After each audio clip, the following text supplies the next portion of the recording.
Let's see if you can work out what this print is before the end of the video. I'm going to show you the first thing I printed in multicolour using my new Anycubic ACE Pro.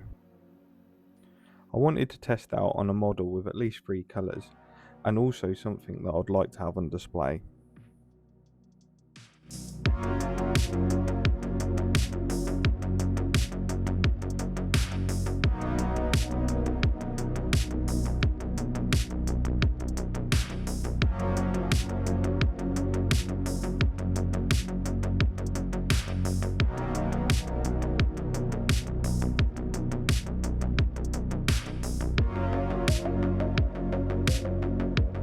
I'm really happy how this print has turned out, and this is definitely a game changer now I can print in multicolour. If you have any suggestions on what to print next, please let me know in the comments, and as always, thanks for watching.